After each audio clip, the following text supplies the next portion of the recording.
자, 지난 시간에 이어서 위험물 안전관리법에 대한 내용을 먼저 설명드리도록 하겠습니다. 자, 오늘은 19번 위험물 운반에 대한 내용입니다. 자, 위험물의 운반은 그 용기, 적재 방법, 그리고 운반 방법에 관한 다음의 중요 기준과 세부 기준에 따라 행해야 한다. 그래서 이제 암기하실 내용은 자, 위험물의 운반은 그 용기, 그다음 적재 방법, 그리고 운반 방법, 이 세 가지를 좀 기억을 해주셔야 돼요. 그래서 위험물의 운반은 용기, 적재 방법, 운반 방법에 관한 다음의 기준에 따라 행한다. 이 정도 기억하시면 되고요. 자, 중요 기준과 세부 기준은 읽어보시면 돼요. 한번 읽어보시면 되고요. 그 다음에 시도지사는 암기해야 되겠죠. 시도지사는 운반 용기를 제작하거나 수입한 자 등의 신청에 따라 운반 용기를 검사할 수 있다. 자, 운반 용기를 검사할 수 있는 자가 누구라고요? 시도지사라는 거죠. 암기해 주시고요. 자, 그 다음 제조소 등의 출입 검사에 대한 사항입니다. 제조소 등의 출입 검사. 그러니까 이 위험물 제조소 등 같은 경우도 위험하기 때문에 아무나 출입할 수가 없어요. 그래서 정해진 사람만 출입을 할 수가 있는 겁니다. 자, 보세요. 자, 소방청장, 시도지사, 소방본부장 또는 소방서장은 자, 보세요. 소방청장, 시도지사, 소방본부장 또는 소방서장은 위험물의 저장 또는 취급에 따른 화재의 예방 또는 진압 대책을 위하여 필요한 때에는 위험물을 저장 또는 취급하다고 있다고 인정되는 장소의 관계인에 대하여 필요한 보고 또는 자료 제출을 명할 수 있으며 관계 공무원으로 하여금 당해 장소에 출입하여 그 장소의 위치, 구조, 설비 및 위험물의 저장, 취급 상황에 대하여 검사하게 하거나 관계인에게 질문하게 하고 시험에 필요한 최소한의 위험물 또는 위험물로 의심되는 물품을 수거하게 할 수 있다라는 거죠. 그 권한자가 누구라고요? 소방청장, 시도지사, 그리고 소방본부장, 소방서장이 그 권한자가 되는 거죠. 자, 다만 개인의 주거는 관계인의 승낙을 얻은 경우 또는 화재 발생의 우려가 커서 긴급한 필요가 있는 경우가 아니라면 출입할 수가 없다라는 거죠. 이것도 중요한 내용이에요. 자, 그 다음 내용을 보도록 하겠습니다. 자, 그리고 출입 검사 등을 행하는 관계 공무원은 관계인의 정당한 업무를 방해하거나 출입 검사 등을 수행하면서 알게 된 비밀을 다른 자에게 누설해서는 안 된다라는 내용이 있습니다. 자, 그리고 탱크 시험자에 대한 명령입니다. 탱크 시험자에 대한 명령. 자, 보시면 자, 시도지사, 소방본부장 또는 소방서장은 탱크 시험자에 대하여 당의 업무를 적정하게 실시하게 하기 위하여 필요하다고 인정하는 때에는 감독상 필요한 명령을 할 수 있다. 그래서 탱크 시험자에게 대한 명령을 할 수 있는 명령권자가 누구냐? 바로 시도지사와 소방본부장 또는 소방서장이 바로 명령권자다라는 것을 이제 기억을 하시면 되겠습니다. 자, 그 다음 무허가 장소의 위험물에 대한 조치 명령입니다. 자, 여기도 조치 명령권자가 중요하겠죠. 그래서 시도지사, 소방본부장 또는 소방서장은 위험물에 의한 재해를 방지하기 위하여 규정에 따른 허가를 받지 않고 지정 수량 이상의 위험물을 저장 또는 취급하는 자에 대하여 그 위험물 및 시설의 제거 등 필요한 조치를 명할 수 있다. 그래서 무허가 장소의 위험물에 대한 조치 명령권자 시도지사와 소방본부장 또는 소방서장입니다. 기억해 주시면 되고요.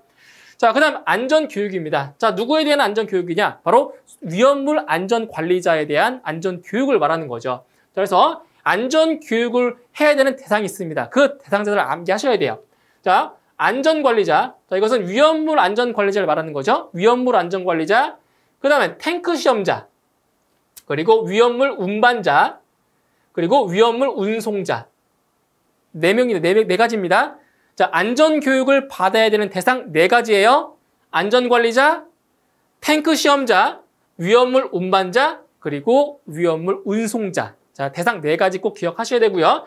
자, 위험물의 안전관리와 관련된 업무를 수행하는 자로 대통령령이 정하는 자는 해당 업무에 관한 능력의 습득 또는 향상을 위하여 소방청장이 실시하는 교육을 받아야 한다. 그래서 소방청장이 실시합니다. 무엇을? 안전교육을 소방청장이 실시한다는 거고요. 다음 교육의 과정 및 기간과 그 밖의 교육의 실시에 관하여 필요한 사항은 무엇으로 정한다? 행정안전부령으로 정한다라는 겁니다.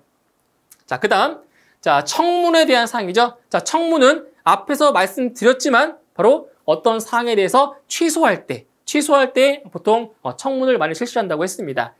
자, 보세요. 일단 청문을 실시하는 자가 누군지를 아셔야 돼요. 바로 시도지사 그리고 소방본부장 또는 소방서장이 청문을 실시합니다. 자, 어떤 경우에 청문을 실시하느냐? 제조소 등 설치 허가의 취소, 맞죠? 취소할 때. 그 다음에 탱크 안전 성능 시험자의 등록을 취소할 때 이런 것처럼 어떤 사항에 대해서 취소할 경우에는 바로 청문을 실시할 수가 있다라는 겁니다. 그래서 여기서는 청문을 실시하는 실시권자가 누군지를 기억을 하시면 되겠습니다. 자, 이제 그 다음 이제 벌칙에 대한 사항을 보도록 할게요. 벌칙. 자, 벌칙도 벌금, 과태료에 대한 내용을 같이 보겠습니다.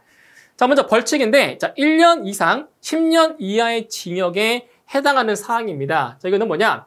제조소 등 또는 허가를 받지 않고 지정 수량 이상의 위험물을 저장 또는 취급하는 장소에서 자, 위험물을 유출, 방출 또는 확산시켜 자, 사람의 생명, 신체 또는 재산에 대하여 위험을 발생시킨 자에 대해서는 자, 1년 이상 또는 10년 이하의 징역에 해당이 되고요.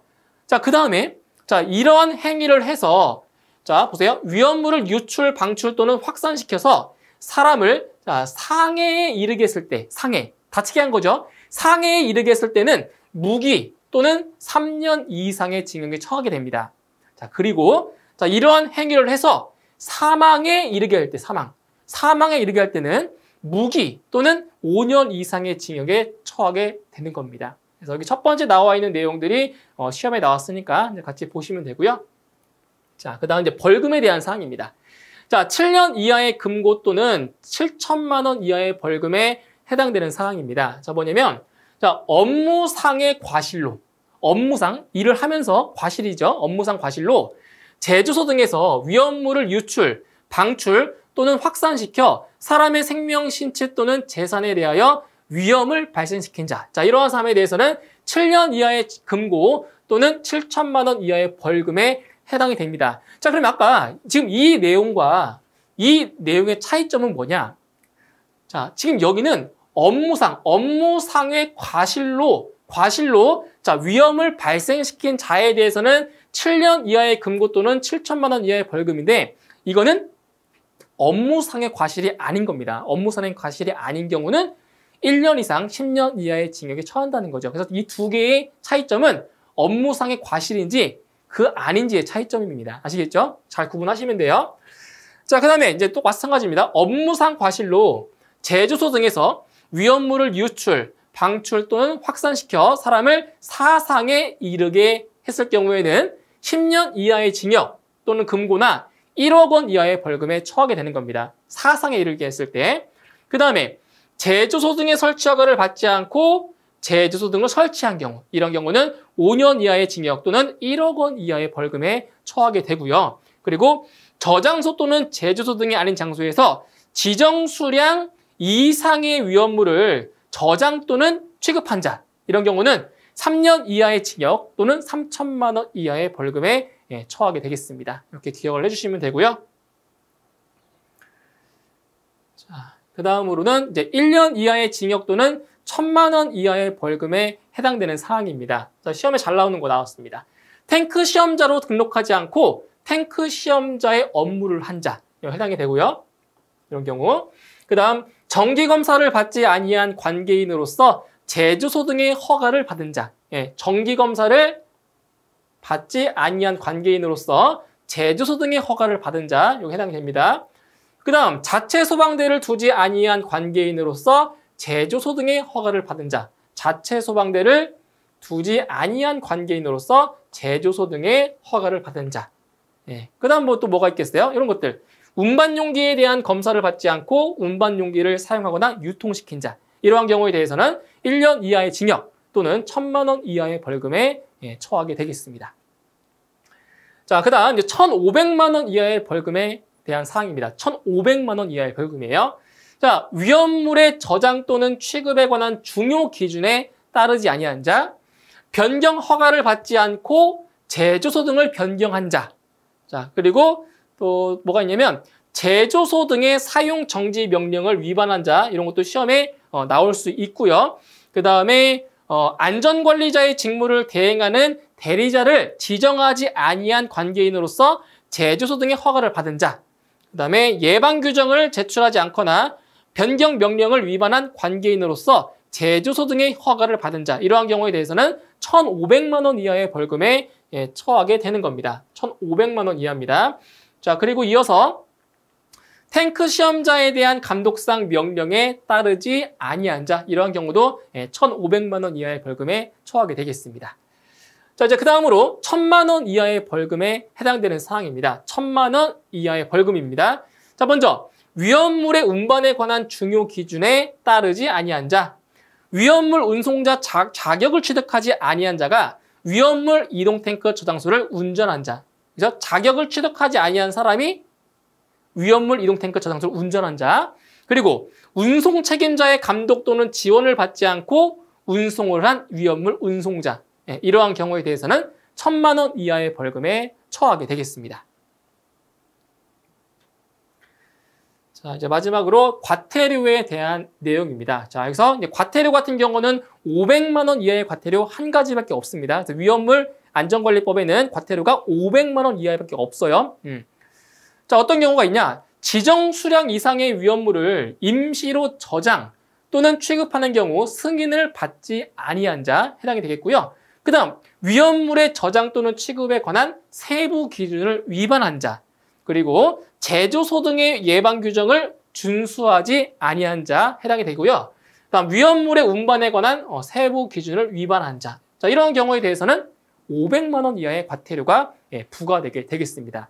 자, 그리고 과태료는 대통령령이 정하는 바에 따라 시도지사 그리고 소방본부장 또는 소방서장이 부과하고 징수할 수 있다라는 거죠. 그래서 이제 500만 원 이하의 과태료까지 암기를 하시면 되겠습니다. 자, 여기까지 해서 자, 이번 시간에는 이제 위험물 안전관리법에 대해서 같이 공부해 봤고요. 이제 다음 시간에는 이제 위험물 안전관리법 시행령으로 다시 뵙도록 하겠습니다. 수고하셨습니다.